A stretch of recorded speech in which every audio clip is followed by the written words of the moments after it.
अस्सलाम वालेकुम अज़ीज़ तलबा, फ्रेंड स्कूल से मैं आपका बायोलॉजी का टीचर ज़ीशान हैदर। गुज़िश्ता रोज़ हमने पहला लेक्चर इसका देखा था, फर्स्ट 3 ब्रांचेज जो थी बायोलॉजी की डेफिनेशन और साइंस को। आज हम फर्दर प्रोसीड करेंगे, मज़ीद जो डिविजन्स हैं बायोलॉजी की। कल जो हमने डिविजन्स पढ़ी थी वो मेन डिविजन्स थी, ज़ूलॉजी, बॉटनी, माइक्रोबायोलॉजी, वो उसकी मेन डिविजन्स थी। अब उन्हीं मेन डिविजन्स को फर्दर डिवाइड किया गया है ब्रांचेस के अंदर। अब वो कौन कौन सी ब्रांचेस हैं, उनमें सबसे पहले हम 4 ब्रांचेस आज देखेंगे जो हमारे सामने आपके लिखी हुई है। Morphology, anatomy, histology and cell biology. इन 4 ब्रांचेस को आज हम डिस्कस करने जा रहे हैं। सबसे पहले देखें मॉर्फोलॉजी। हमेशा ब्रांचेस जो होती हैं अक्सर औकात बायोलॉजी के अंदर 2 अल्फाज पर मुश्किल होती है, खासकर वो ब्रांचेस जिनके आगे में लॉगी आ जाता है।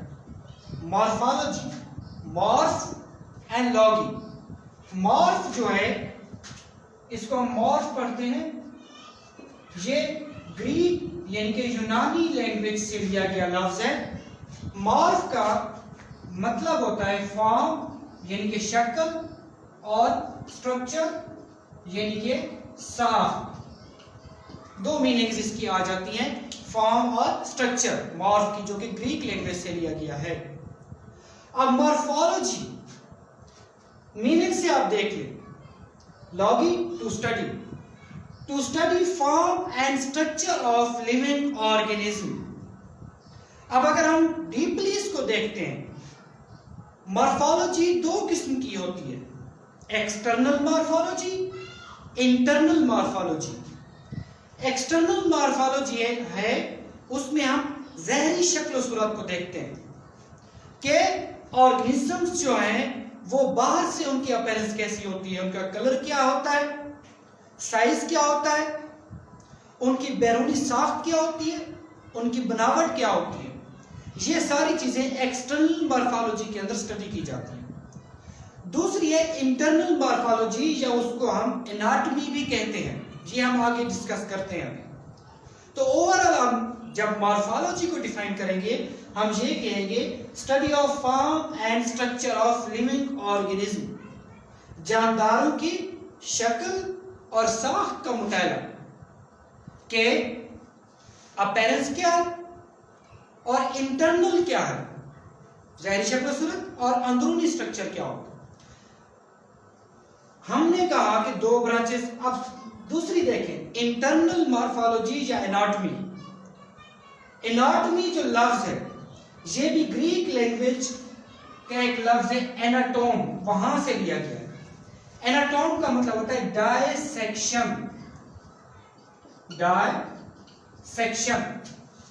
जब भी इंटरनल स्ट्रक्चर स्टडी करना होता है लिविंग ऑर्गेनिजम्स का, उनकी डाइसेक्शन की जाती है। डाइसेक्शन से मुराद है बॉडी को 2 इक्वल पार्ट्स में, 2 बराबर हिस्सों में काटना। जब 2 इक्वल पार्ट्स में बॉडी को काटा जाता है, दरमियान के जो हिस्से होते हैं, अंदरूनी जो साख्तें होती है, तब उनका मुताला किया जाता है कि अंदर से, फॉर एग्जांपल अगर हम इंसान की साख्त स्टडी करना चाहते हैं, हम यहां से काटेंगे, दरमियान वाले हिस्सों को देखेंगे कि अंदर से हमारी साख्त कैसी है। उसके नतीजे में वो जो मालूमात हमारे पास, जो इंफॉर्मेशन हमारे पास कलेक्ट होती है, वो ब्रांच जो बनती है वो एनाटॉमी कहलाती है। Study of internal structure of living organism के जानदारों की अंदरूनी साख्त का मुताला एनाटॉमी कहलाता है। लफ्ज है एनाटोम, ग्रीक लैंग्वेज से एनाटोम, जिसका मतलब है डाइसेक्शन। क्योंकि शुरुआत में ये बायोलॉजी की पुरानी ब्रांचेस में से है जो काफी अरसे से चली आ रही है। शुरू में जब अंदरूनी साख के हवाले से सवाल उठा साइंटिस्ट के जहन में, तो उन्होंने अंदरूनी साख का मुताला का यही तरीका निकाला कि बॉडी को डाइसेक्ट करेंगे, काटेंगे, और फिर अंदर जो जो ऑर्गन्स हैं, जो जो तरतीब है, वो देखेंगे। उसी हिसाब से इसको एनाटोम और एनाटोम से एनाटॉमी कहा गया। नेक्स्ट ब्रांच है हमारी हिस्टोलॉजी। यहां पर लफ्ज हिस्ट या हिस्टो भी कहते हैं, हिस्ट या हिस्टो। ये भी ग्रीक लैंग्वेज का लफ्ज है। इसकी सिंपल मीनिंग है टिश्यू। टिश्यू।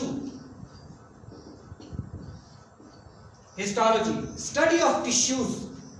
अब टिश्यू क्या होता है? हमारे जो लिविंग ऑर्गेनिजम्स है, हमारा यूनिट होता है सेल। हमारी बॉडी पूरी सेल से बनी हुई है, ऊपर से नीचे तक कंप्लीटली सेल से बने हुए हैं। मुख्तलिफ ऑर्गन्स के सेल्स, सिमिलर सेल जब एक ग्रुप की शक्ल में इकट्ठे होते हैं तब एक टिश्यू बनता है। अब उस टिश्यू के मुताला को हम क्या कहते हैं? हिस्टोलॉजी।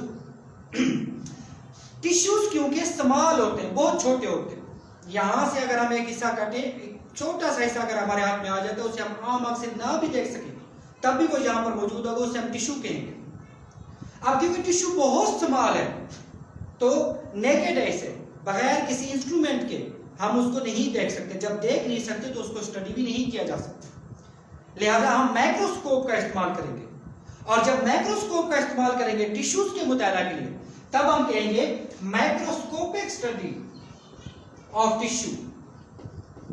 माइक्रोस्कोपिक स्टडी यानी कि माइक्रोस्कोप की मदद से हम टिश्यूज को स्टडी करें, तो इसको हम कहेंगे हिस्टोलॉजी। लास्ट ब्रांच है हमारे पास सेल बायोलॉजी। अभी हमने एक चीज की कि लिविंग ऑर्गेनिज्म का यूनिट क्या है? सेल। जब सिमिलर सेल्स इकट्ठे होते हैं तो एक टिश्यू बनता है। क्योंकि हमारा यूनिट सेल है, हमारे बेसिक स्ट्रक्चरल, सेल की डेफिनेशन क्या होती है? Basic structural and functional unit. Structural and functional यानी कि सेल ही वो इकाई है जो हमारा स्ट्रक्चर, हमारी साख बना रहा है और फिर हमारे तमाम फंक्शंस परफॉर्म कर रहा है। इसी वजह से हम सेल को बेसिक यूनिट कहते हैं जिंदगी का। सेल जो लफ्ज है ये लैटिन लफ्ज, लैटिन लातीनी जुबान का एक लफ्ज है सेला, CELLA, सेला। सेला का मतलब होता है कंपार्टमेंट, चैम्बर। कंपार्टमेंट, चैम्बर यानी कि छोटे छोटे हिस्से। सेल जिस तरह जेल होती है मुकाबनुमा, इस तरह के हिस्सों को हम सेला कहते हैं लैटिन में। क्योंकि सेल एक चैम्बर है, एक ऐसा चैम्बर जिसके अंदर हमारी जरूरियात की तमाम ऑर्गेनेल्स, साइटोप्लाज्म, ये सारी चीजें उसके अंदर मौजूद हैं जो मुताल्लिका जो सेल होता है उसके मुताल्लिका फंक्शंस परफॉर्म करने के लिए जरूरी है। मिसाल के तौर पर जो मसल सेल्स होते हैं, फंक्शन उनका होता है मसल्स को मूव करना, एनर्जी ज्यादा इस्तेमाल करते हैं, तो उनके अंदर माइटोकॉन्ड्रिया ज्यादा होंगे ऑर्गेनेल्स के तौर पर। तो वो तमाम जरूरियात की जो चीजें हैं जो एक सेल को फंक्शन परफॉर्म करने के लिए चाहिए होती हैं, वो एक चैम्बर के अंदर आ जाती है। इसीलिए उसे सेला या सेल कहा जाता है।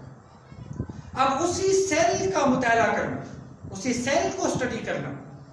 सेल को क्या स्टडी करेंगे हम देखेंगे सेल क्या है, सेल के अंदर कौन कौन सी साख्तें पाई जाती हैं, सेल ऑर्गेनेल्स क्या होती हैं।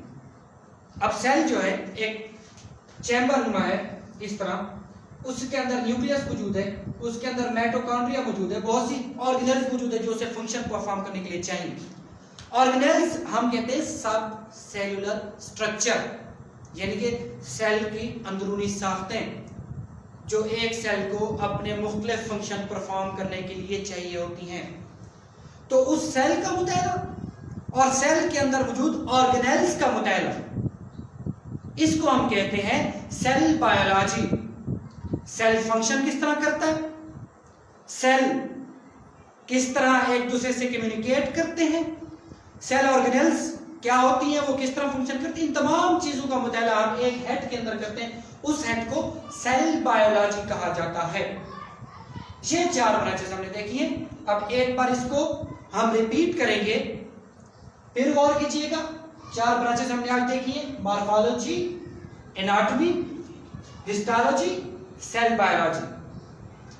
मॉर्फोलॉजी हमने कहा लफ्ज मॉर्फ, ग्रीक लैंग्वेज, मतलब जिसका है फॉर्म एंड स्ट्रक्चर, शक्ल और साख्त। तो ऑर्गेनिज्म की शक्ल और साख्त, फॉर्म एंड स्ट्रक्चर का मुताला उसको हम कहते हैं मॉर्फोलॉजी। मॉर्फोलॉजी हमने कहा दो किस्म की है, एक्सटर्नल मॉर्फोलॉजी यानी कि बैरूनी शक्ल और सूरत का मुताला, साख्त का मुताला। इंटरनल मॉर्फोलॉजी या एनाटॉमी जो आपके सिलेबस में है, इंटरनल मॉर्फोलॉजी या एनाटॉमी यानी कि अंदरूनी साख्त का मुताला, कि हम अंदर से कैसे हैं, फ्रॉम हेड टू टो हम कैसे हैं, हमारी साख्त क्या होती है। हमने कहा एनाटॉमी का लफ्ज एनाटोम से लिया गया है, जो ग्रीक लफ्ज है।